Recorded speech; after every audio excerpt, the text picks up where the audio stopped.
Hello everyone, and welcome back to our channel where we explore mental health together with care and compassion.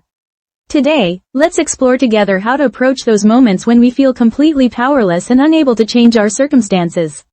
If you've ever found yourself thinking, "There's nothing I can do about this situation," or feeling frozen when facing challenges, you're definitely not alone. Many people experience this feeling of helplessness, and today we'll discover evidence-based strategies that research has shown can help us reclaim our sense of control and agency in our lives. The feeling of powerlessness that many of us experience actually has a name in psychology. It's called learned helplessness. This concept was first introduced by researcher Martin Seligman in the 1970s, and since then, our understanding has evolved dramatically thanks to advances in neuroscience and psychology. Current research suggests that learned helplessness occurs when we repeatedly experience situations that feel beyond our control, leading our brains to generalize this feeling to other areas of our lives, even when control might actually be possible. Recent groundbreaking research published in 2023 in Frontiers in Psychiatry by leading experts Barata, Seligman, and Mayer has fundamentally changed how we understand this phenomenon. This research found that our brain's default state is actually to assume that control is not present, and the presence of control is therefore something that must be learned. The study reveals that passivity in response to stressful situations is not actually learned behavior. It's our brain's default, unlearned response that's mediated by specific brain chemistry involving the dorsal raphe nucleus. What's fascinating about this latest neuroscience research is that it identifies two critical brain systems at work. The dorsal raphe nucleus activation causes our default response of passivity and heightened anxiety, while top-down processes from our ventromedial prefrontal cortex work to inhibit this default response.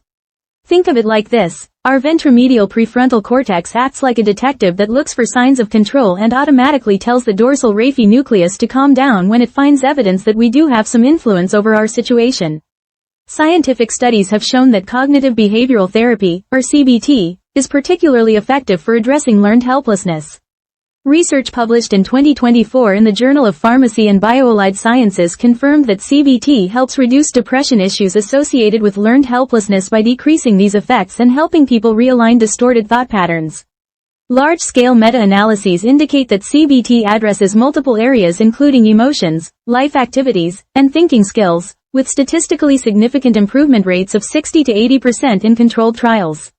Additional 2024 research published in Cognitive, Affective, and Behavioral Neuroscience examined how our brains encode the experience of perceived control, and researchers found that this brain activity could actually predict improvements in quality of life. Clinical effectiveness statistics demonstrate that learned helplessness patterns can help predict depression severity, and evidence-based interventions show measurable improvements in brain activity patterns within 8 to 12 weeks of consistent practice. Now let's explore some practical methods that research has shown can help us move from feeling powerless to experiencing a greater sense of control and agency. These approaches are based on the scientific evidence we just discussed and are designed to help retrain our brains in safe and sustainable ways. The first method is learning to recognize your personal control patterns. This involves becoming aware of the specific situations, thoughts, and physical sensations that trigger your feelings of helplessness. You might start by keeping a simple log for 1 week, noting when you feel powerless and what was happening at that moment. This practice is beneficial because it activates your prefrontal cortex's awareness mechanisms. Research suggests that simply observing these patterns can reduce their automatic activation by about 35%. The reason this works is that awareness itself begins to strengthen the neural pathways associated with conscious choice rather than automatic reaction. The second approach involves challenging helpless thoughts using cognitive behavioral therapy techniques. When you notice that familiar feeling of, "I can't do anything about this," you can immediately ask yourself, "What is one small thing I can control right now?" This scientifically optimized questioning helps rewire your ventromedial prefrontal cortex to better inhibit that dorsal raphe nucleus response we discussed earlier. The key is to practice this questioning 5 to 10 times daily to maximize the neuroplasticity benefits. This method is effective because it literally helps your brain build new neural pathways that look for possibilities rather than automatically assuming powerlessness. A third practical method involves deliberately creating control experiences in your daily life. This means intentionally engaging in activities where you have clear control and can see immediate results. This might include organizing a space in your home, learning a simple new skill like origami or a few words in a new language, or helping someone with a task where your contribution makes a visible difference. Research suggests starting with 15-minute sessions twice daily for optimal benefit. Neuroscience research confirms that this practice builds neural pathways associated with agency and self-efficacy because your brain begins to recognize and remember what control feels like. The fourth approach is what researchers call progressive control building. This involves gradually increasing the complexity of situations where you choose to exercise control. You might begin with low-stakes decisions like what to have for lunch or which route to take for a walk, then progressively move toward more significant choices in your life. This systematic approach helps strengthen the prefrontal cortex and dorsal raphe pathway over a period of 6 to 8 weeks. The reason this gradual progression works is that it allows your nervous system to build confidence slowly without overwhelming your system with too much change at once. To maximize the effectiveness of these approaches, research suggests incorporating mindfulness meditation for about 10 minutes daily to enhance prefrontal cortex function. You might also use positive self-talk to reinforce your control experiences and make sure to celebrate small victories to strengthen your brain's reward pathways. Connecting with supportive people who can reflect back your sense of agency can also be incredibly beneficial. Many people encounter some common challenges when practicing these methods, so let's address those briefly. One frequent issue is expecting immediate change, but it's important to remember that neural rewiring typically takes 6 to 12 weeks of consistent practice. Another common challenge is all or nothing thinking, where we believe we need complete control over a situation. Instead, focusing on partial control or influence can be much more realistic and helpful. Some people also fall into the trap of comparing their progress to others, but remember that your journey toward greater agency is individual and valid at every stage.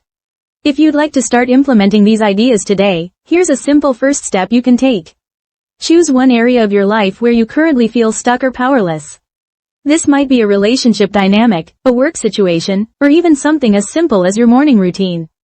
Identify 3 small actions you could potentially take within the next 24 hours that might give you even a tiny bit more influence over this situation. Then, choose the smallest of these 3 actions and take it immediately, even if it seems insignificant. Let me summarize what we've discussed today into key points that you can remember and return to. First, your brain naturally defaults to feelings of helplessness, but the ability to recognize control is something that can be learned through practice. Second, cognitive behavioral therapy techniques work by helping to rewire your prefrontal cortex so it can better override feelings of powerlessness.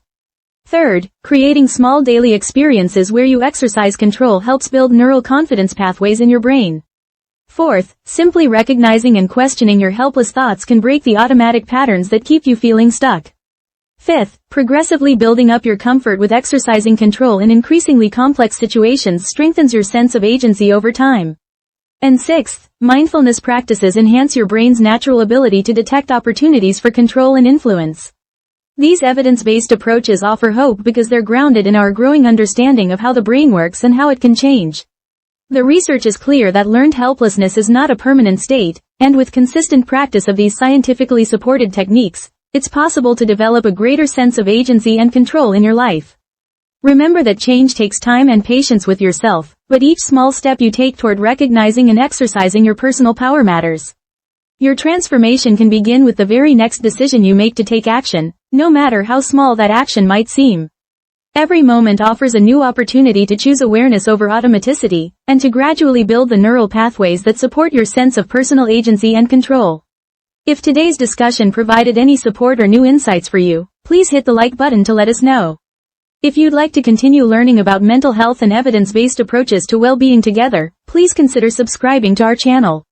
May your hearts feel a little lighter knowing that change is possible, and thank you so much for listening until the end today. Take care of yourselves, and we'll see you in the next video.